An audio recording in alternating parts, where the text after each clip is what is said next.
So can you start out by telling us your name and spelling it for us, please? Yes, Gerald Vincent Casale, Casale. And what is your connection to Kent State?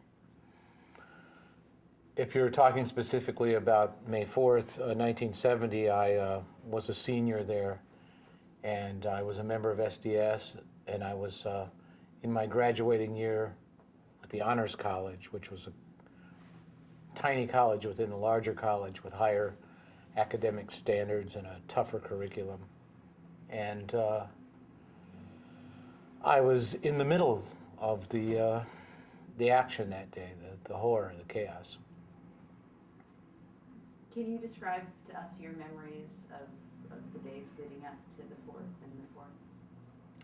You know, what's funny is the days leading up to the 4th, namely that weekend, with all the action in town and the burning of the ROTC building on campus, I only have spotty individual memories of it because I wasn't at all of that action. I certainly was downtown on Saturday night, as most students who liked music and drinking were often. And there was a bar, God, I'm trying to remember the name of it. It was a bar where most of the art students hung out, like people involved in studio art, dance, design. And we were some of those people that were herded out of the bar by the cops. We weren't participating in the kind of like spring break type violence on the street, and that's what I'd have to characterize it as. It wasn't as if it was some big organized political action. It was just a general anger, discontent, students with raging hormones mixed with some political ideas, conflicting with authority figures who were despicable, low, and inciting kids to go further so that they could do what they wanted to do to them, which was arrest them, hurt them, because they hated them. It was basically a civil war. So I remember some of that and fighting to try to get home and stay out of jail on that Saturday night. I remember somebody going, "Oh my God, the ROTC building's on fire, let's go see what's going on," and driving up there and having it surrounded by the fire department and cops, and sure enough, these old wooden structures were in flames. But there's no cohesive narrative there for me. I was somewhat seriously politicized by virtue of being a member of SDS. And these things that were going on were spontaneous and out of control, and they weren't actionable on an SDS level because SDS actually had some discipline and some modus operandi that involved a certain level of analysis and of planning. So on Sunday I stayed home because it was just ugly and I didn't want that kind of trouble. I didn't need that kind of trouble. And as I said, I was in my senior year trying to complete all my studio art pieces to be able to graduate. So when we all saw the news that night, the national news, whatever it was, NBC, ABC, CBS, that was it. That's all we had. And they all gleefully proclaimed Nixon's bombardment of Cambodia and the expansion of the war into Cambodia.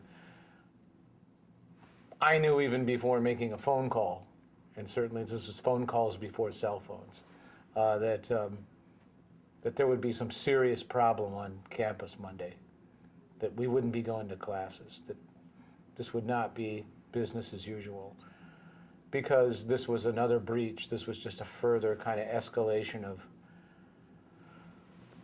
kind of corrupt government and Nixon trying to dissolve the the separation of powers within our government. And so sure enough, Monday morning, that's when I remember everything from all the meetings in the student union and cafeteria about this and about what are we going to do, what it means, to the decision to hold a rally, to the discussions that we knew the Guard were in town, what would they do?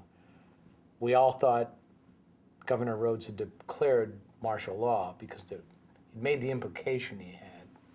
We knew that martial law suspended First Amendment rights, but thought that was just completely a bogus tactic. And then the decision was made to hold the rally based on Nixon's actions, hold the rally at noon on the Commons, ring the bell, and the speeches started. And it didn't take long for the Guard, who had been off campus and in some cases hiding on campus in the gymnasium and in the heating plant, to converge. Clearly, in retrospect, this was a setup. All of us naive students were playing right into a completely planned ambush.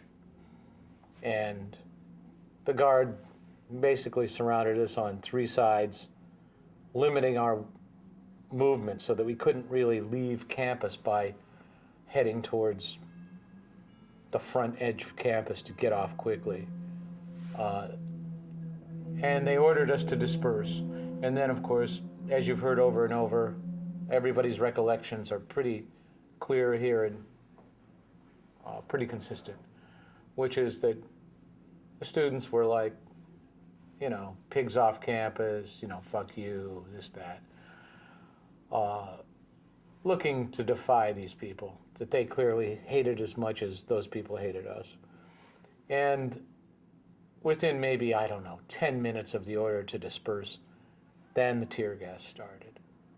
And then both the vehicles and on foot with soldiers, they were able to herd us like cattle over the hill towards what was then the journalism building, which now is the architecture building, Taylor Hall, whatever. And there was only one path up there. And you get up there to the top of the hill, and then you were forced to turn to your left and go back down the hill towards the gymnasium or the parking lot, which was the student-teacher parking lot at that time. And so a lot of faint-of-heart people decided to try to start getting off campus that way to try to escape. And there were a lot of other kids who were just voyeurs watching, like, look, here's a big protest, what's going on? They come out of class, they're on that level of Taylor Hall that's like a huge patio, because the ground there is, the footprint of the ground there is terraced. And we're all kind of watching. It's a rifle, it's a game. You think they have bayonets and tear gas. You don't think they have live ammunition in their M1 rifles. So the more activist of us aren't trying to escape anymore. We're just trying to play cat and mouse with them. And again, well known, they push us down towards the practice football field, and then they circle around and they retrace their steps and they come back up the hill. And it all looks like army games. It's kind of almost laughable. And they've stopped shooting tear gas, and students are more or less in a waiting position. Soldiers, a whole battalion of them, come up the hill, and I was positioned to the left, which I guess, I'm not sure about the orientation, east, west, south, north. I guess that would have been southwest of Taylor Hall, but quite far up, like within viewing distance, that pagoda where it's clearly in my vision. And most of the students were behind the group I was with. They were either down the hill in the parking lot where Alison Krauss was shot, or on the access road to the gymnasium where Jeffrey Miller ends up laying dead.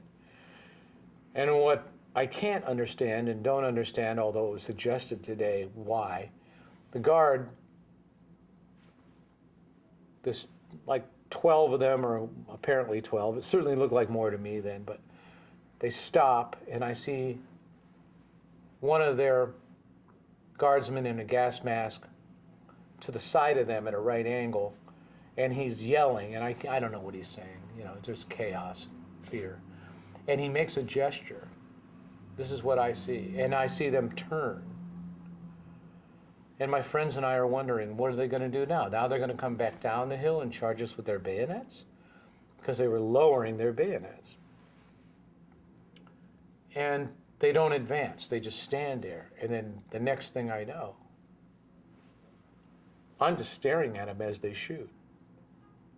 And I'm much closer to them than where Jeffrey was or Allison was. And it takes about 3 seconds to realize it was live ammo and everybody's screaming and there's wailing and screaming. And I turn around and that's when I see Allison over my left shoulder. I didn't know it was her yet. That turned out to be her. And then people are screaming, Jeffrey, and I knew Jeffrey, and I looked down, he's face down, and the blood's running down the sidewalk, and it was basically in that time frame of the famous picture with Mary Lou Vecchio. And although I don't remember seeing her, when I saw his body and bleeding, I don't think she was in her position yet. And I couldn't understand, why did they shoot past us who were closer to them, over our heads, down the hill, and shoot at people who were either A, just watching, B, trying to get the hell out of there, going to that parking lot to get in their cars, or C, all the way over where Jeffrey was, which was in nowhere near a threatening position. Anyway, it was suggested today that when they had been down near the practice football field, that Jeffrey was among the group of people who had been most aggressive at yelling back at them and trying to throw the tear gas back at them, and that possibly they shot back towards those kids because they had had an encounter with them and had a beef against them and wanted to get them. At any rate, I find all that, in a way, a black hole in space, unsatisfying. You'll never know. It doesn't matter, because we're dealing with unarmed students, and nothing they were doing in any way, shape, or form warranted them dying. It's just a non-discussion there. This is a hideous act. They basically got away with murder. And that's why I said in my speech today, there's never been any justice. Because no one's ever had to be accountable. It's never been called murder. The pittance that the family's got is an insult, slap in the face. And no one understands just the degree of the injustice and the terror there was that day. So that is what I remember and how I view it. How did your experience at camp that day impact your life? Well, the first thing that happened to me when I realized that there were students shot with M1 ammunition, dying or dead, and you're seeing real blood running down the sidewalk, and you're seeing real exit wounds, and it's not Hollywood TV movie violence. I got sick to my stomach, my knees buckled, and I fell down on the grass. That's the first thing that happened to me. I lost it. And I went into slow motion, like in a car crash. Like, the sound wasn't real.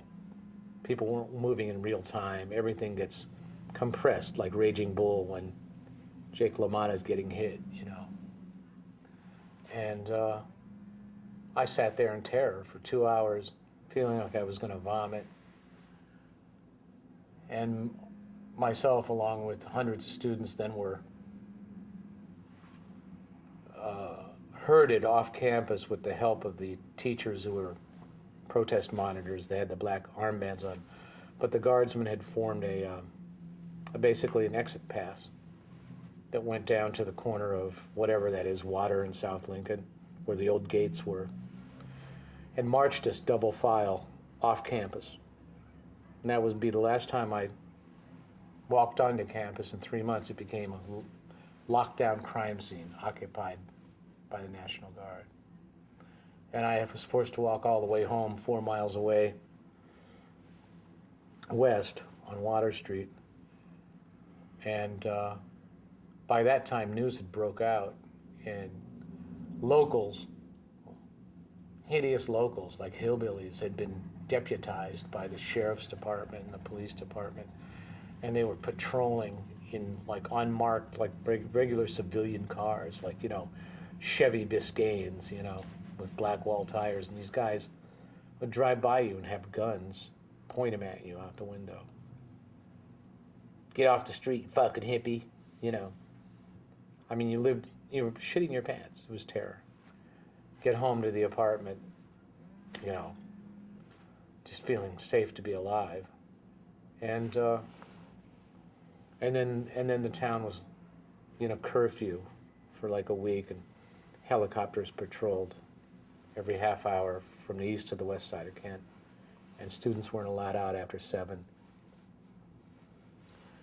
And until that point, to that day, I had been, I mean, certainly I had a high enough IQ to have gotten a scholarship in the honors college, and certainly I knew that in a democracy there was plenty of hypocrisy.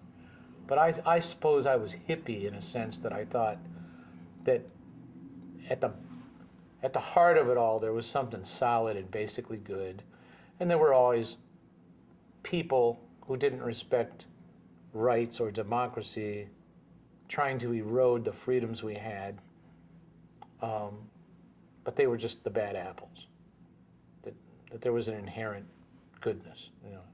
So I went from Mr. Peace and Love to no more Mr. Nice Guy pretty quick.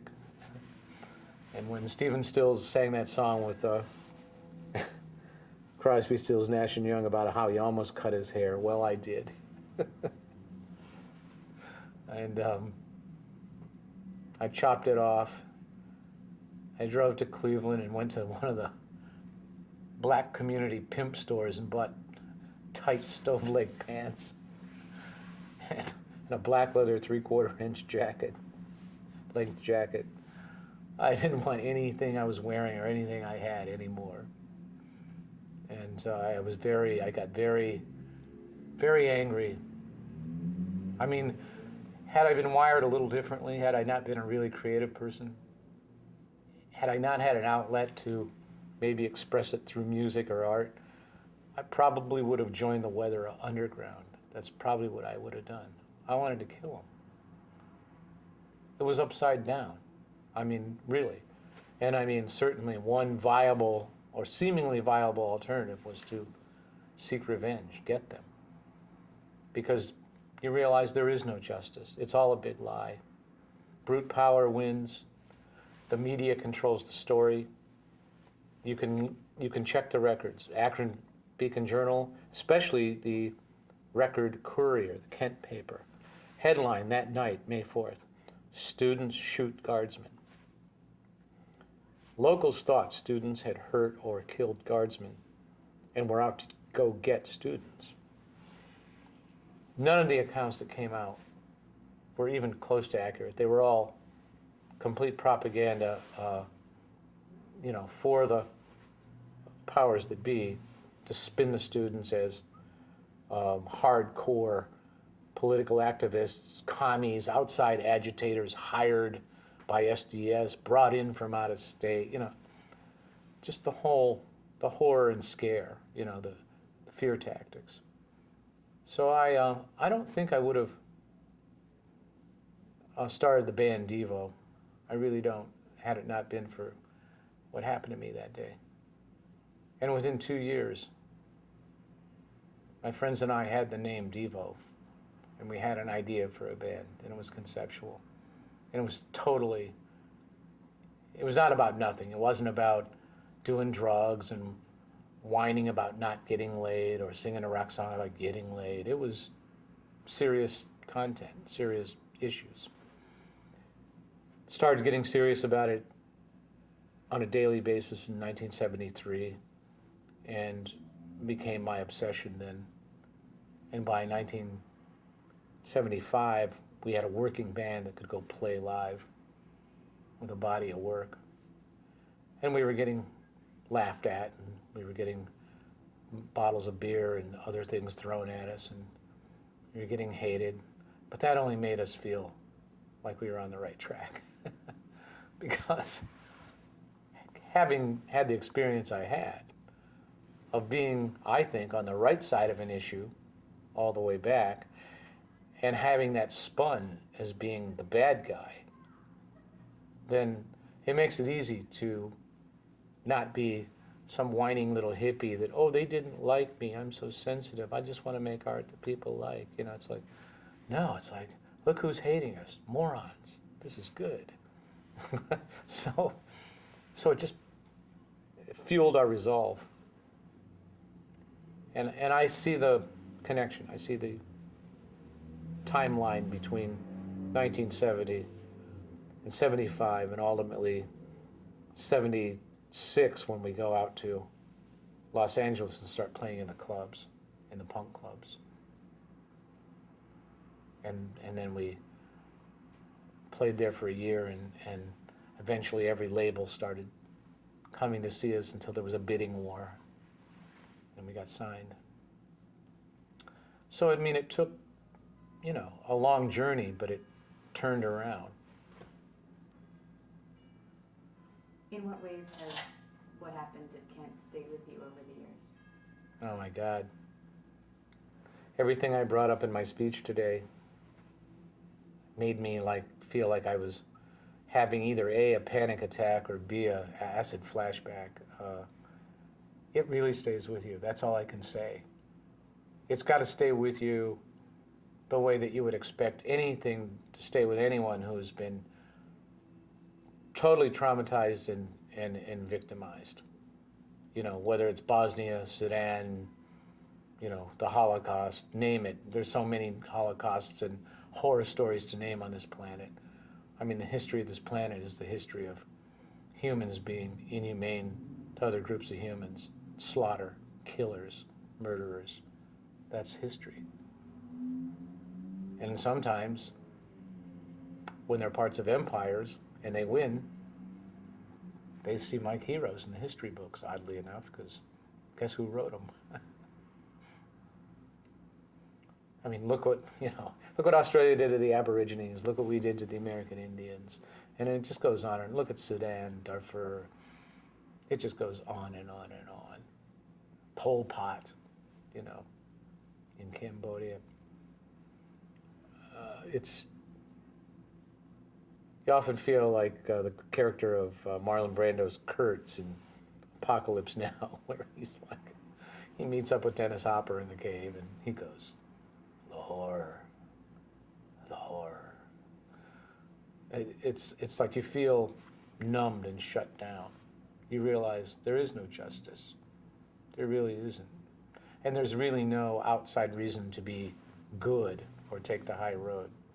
The only reason to do that is by a personal choice. But if you expect a reward for that, you're really a liberal moron. Because you're just going to invite people to want to kill you. Because evil rules.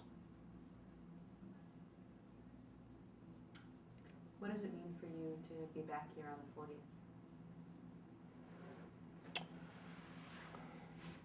It's each hour I spend here, it means more and more.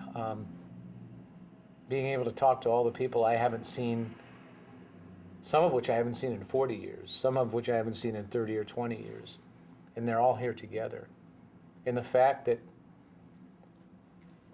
despite everything I know about how society works, and everything I know about how control of the media spins the importance of any event in history, they haven't been able to kill this. I'm alive right here today, and I couldn't even believe how many people at this point in time, 40 years later, were out in the commons paying any attention whatsoever, that there was any press, that now, luckily, with the internet, and with the instant dissemination of that information on Filtered and YouTube, that there is what I always hoped for and what I tried to emphasize in my speech, which is a whole new audience of 20-year-olds who have to know what happened, and not in some silly way about learning historical details, because that makes it like history class that no kid ever likes. But if you present history in the true way history should be presented, which is, this is just the story of human nature, and it never stops. And people either learn from history or they repeat it. That makes it totally exciting. And that's what I saw the possibility of today, that they get it, that it's an ongoing struggle, just as democracy was an idea 200 and some years ago. And somebody had to fight for it. And then other people come along and try to twist it and use it and tamp it down and declaw it. And if you're not aware of why you're supposed to do this or what the idea was, you can forget the idea and it'll be gone. You know, it's like anything. I don't care. Try to start a band and you have an idea, right? And then one guy quits the band and then a new guy comes in and he didn't share any of those ideas. And if he's charismatic enough, he can just waste that idea and take everybody going this direction. That's the same thing with democracy. You could do that easily. And it's being done now more slickly than ever. I mean, the techniques are better than ever. I mean, the kind of McCarthy-esque tactics and doublethink that Fox News uses with their sound bites. They're all on that level of like, when did you stop beating your wife? Or do you still beat your wife? And you go, no. And they go, when did you stop? You know, it's like every question is a leading question and you're in the hole before you start. And then they chop it up and just show the bit that they want the public to buy. So they can make anybody that advances any given position, politically or otherwise, look foolish. You know, look dumb. And they can find the best guy for their position, you know, the best salesman, and give him more airtime. And control the circumstances of what the crowd reaction is, where he appears, how good the mic sounds. There's total control now. There's less freedom and more groupthink and less privacy than ever. I really think that soon America will be more like going to the airport. You know your experience of going to the airport, where you feel like maybe you're in a minimum security prison, and you feel like at any given point, if somebody decides they don't like the way you're acting or the way you opened your water bottle at the Hudson News or what you said and the question you asked in the security line, you're going down. Everybody's just obeying. They're willing to stand in the long lines. They're willing to shut up. They know they can't say anything that anybody can hear in terms of complaining. They can't question the techniques. And they're just relieved to get through. They feel like they really won when they get to sit in their seat and get nothing and pay overpriced amounts for water and bad snacks, junk food. So I really think that if you extrapolate from the airport, pretty soon whole towns will just work like the airport. Whole cities will work like the airport. And we've lost a lot of freedom. As much violence and as much corruption as there was in 1970, there was a defiant and informed part of the population who wanted to protect their democratic rights as they saw them. Why? Because they were aware. They had learned in school about the Constitution and the Bill of Rights. They had learned how the law is supposed to work. So they have a framework for judging how far afield something's gone. But now, I mean, we might as well be a banana republic in America. It's really run like that.